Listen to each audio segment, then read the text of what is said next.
Bonjour à tous, je suis ravie de vous retrouver en ce début d'année 2024 pour un nouvel épisode de la Gazette du Grand Paris.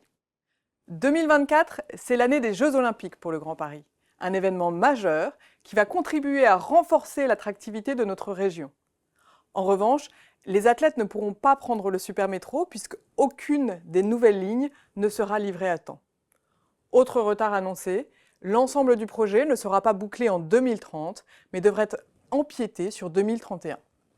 Faut-il s'inquiéter de ces retards? Non, bien évidemment. On peut les regretter, mais ils ne doivent pas nous inquiéter. On peut se montrer impatient de bénéficier de temps de trajet raccourcis et d'un métro plus confortable, plus rapide et plus économe en énergie. Mais au fond, quelques mois de retard ne sont pas de nature à changer la donne.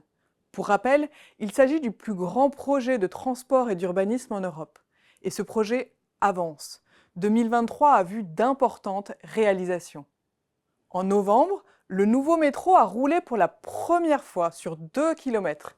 Cela se passait sur la ligne 15 Sud et ce fut un succès. C'est une étape hautement symbolique qui s'inscrit dans une longue histoire débutée en 2010. Depuis, 29 tunneliers sont entrés en action pour creuser plus de la moitié des tunnels du nouveau métro et fin 2023, ce nouveau métro a roulé. 2023 a aussi vu une nette accélération des réalisations sur le prolongement de la ligne 14, au nord jusqu'à Saint-Denis et au sud jusqu'à Orly. Cet été, les premiers trains ont débuté une longue phase de test et la ligne sera opérationnelle pour les Jeux Olympiques 2024. 2023, c'est aussi l'année de la création du Grand Paris Climat, une association qui a pour but d'harmoniser le travail des différentes agences pour l'énergie et le climat du territoire. Vous le savez, ce chantier se veut exemplaire en matière de réduction de son impact sur l'environnement.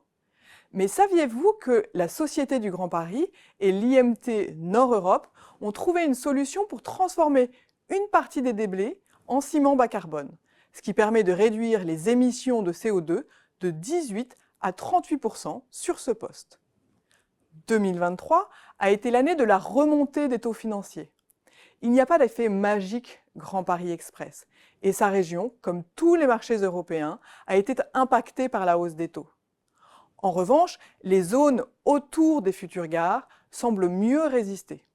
Que ce soit au nord, au sud, à l'est ou à l'ouest, on constate des baisses des prix de l'immobilier résidentiel d'environ 10% par ville, alors que les baisses dans les zones autour des gares du futur Grand Paris sont limitées à -2 ou -5%. Et certaines zones autour de certaines gares continuent à afficher des prix en hausse, tels que par exemple le Stade de France à Saint-Denis, Nanterre-La Folie ou les Grésillons à Asnières. Dans ce contexte financier chahuté, un secteur affiche des performances remarquables, c'est le tourisme.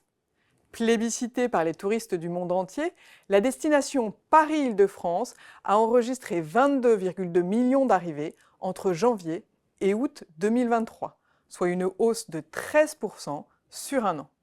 Et les prévisions pour le début d'année 2024 confirment la dynamique retrouvée et observée en 2023.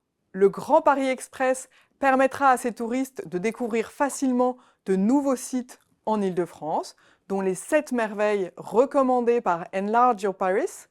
Celui que je vous recommande pour le pratiquer depuis longtemps, c'est le jardin Albert Kahn. Situé à Boulogne, à quelques minutes de l'immeuble de bureaux Iléo, c'est un havre de paix et de nature de plus de 4 hectares en cœur de ville. Je vous remercie pour votre écoute et vous dis à bientôt pour le prochain épisode de la Gazette du Grand Paris.